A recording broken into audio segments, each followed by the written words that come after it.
Somos el equipo de Gómez García, consultora de inteligencia económica, y hoy vamos a analizar una pregunta que está en boca de todos. Con una economía sumergida que, ojo, supere el 80%, ¿de verdad va a ser el arancel cero la gran solución para formalizar el país? Vayamos al grano. La respuesta, así sin rodeos, es un rotundo no. A ver, pero ¿cómo puede ser? ¿Por qué una medida que suena tan bien, tan lógica, se considera que no va a funcionar? Bueno, la clave no está en qué se hace, sino en dónde se está apuntando. Claro, porque como medida aislada, es como querer curar una hemorragia interna con una simple curita. No solo no va a solucionar nada, sino que nos hace ignorar la verdadera enfermedad. El problema de la formalidad, miren, no se resuelve en la frontera. Nace de algo mucho, mucho más profundo que está en el corazón mismo del sistema. Y aquí es donde está el error de concepto. El gobierno parece estar confundiendo la puerta de entrada al país, o sea, la aduana, con la decisión de querer vivir dentro del sistema formal. Y esa decisión, que es la que de verdad importa, no tiene nada que ver con la aduana. Depende 100% de impuestos nacionales. A ver, pensemos en esto por un segundo. Imaginen que abrimos la puerta de la aduana de par en par. 0 barreras, pasen todas. Pero si al cruzar esa puerta se encuentran con que la casa está en llamas, ¿quién se va a querer quedar? Pues ese fuego, ese incendio que expulsa a cualquiera del sistema formal, es precisamente la estructura tributaria.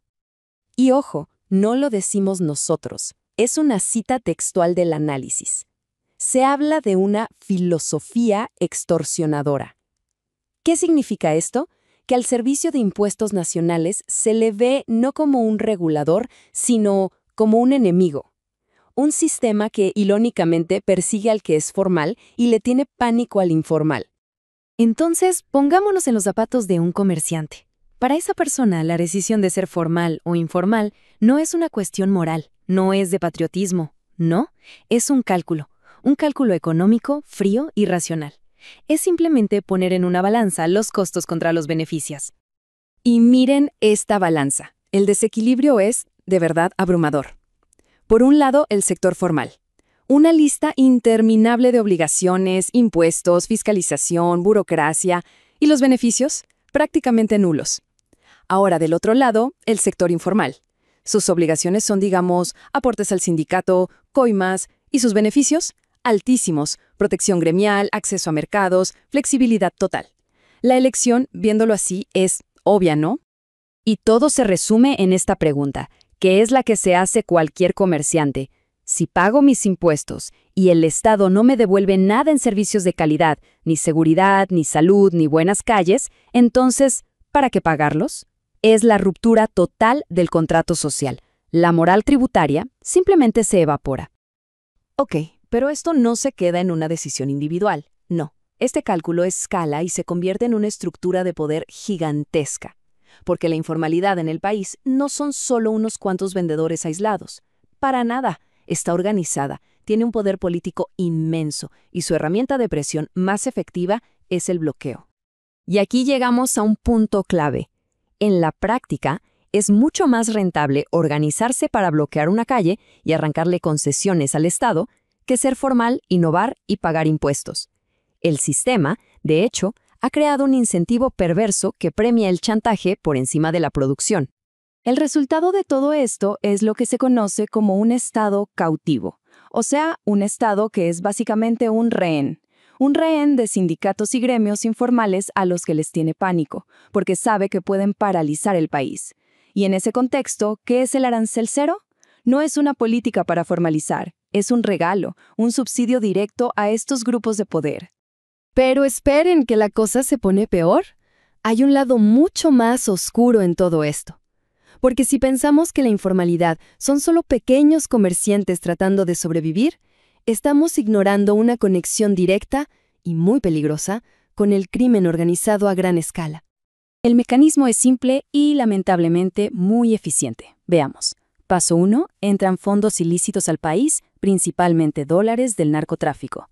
Paso 2. Con esos dólares se compra y se contrabandea mercancía de forma masiva. Y paso 3. Esa mercancía se vende en los mercados informales a cambio de moneda local. El resultado, el dinero sucio queda blanqueado, completando el ciclo de lavado. Entonces, ¿cuál es el riesgo? Que una política de arancel cero, si no viene con controles súper estrictos sobre el origen de los fondos y la mercancía, termina siendo una ayuda no intencionada, pero muy real. Le abarata la logística nada más y nada menos que el crimen organizado. Bueno, entonces, si el arancel no es la solución, ¿qué hacemos? ¿Cuál es el verdadero camino a seguir? La respuesta no es una sola medida, es un rediseño completo del sistema. Lo que se necesita es un verdadero pacto, un pacto fiscal y social. ¿Y qué incluye? Primero, una reforma tributaria de raíz que acabe con el terrorismo fiscal y simplifique todo. Segundo, transparencia total en cómo se gasta el dinero público, para recuperar la confianza. Y tercero, y quizá lo más importante, un Estado de derecho de verdad, donde la ley sea la misma para todos, sin excepciones, sin chantajes. Así que, para resumir todo en una frase, una política de arancel cero, sin una reforma institucional de verdad, es simplemente un subsidio del Estado a la economía sumergida y, como ya vimos, a sus partes más oscuras.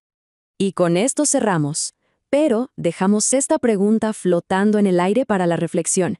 Si no se ataca la raíz del problema, si el sistema tributario sigue espantando a la gente y los grupos de poder informales siguen intactos, entonces la pregunta es, ¿quién se beneficia realmente con el arancel cero?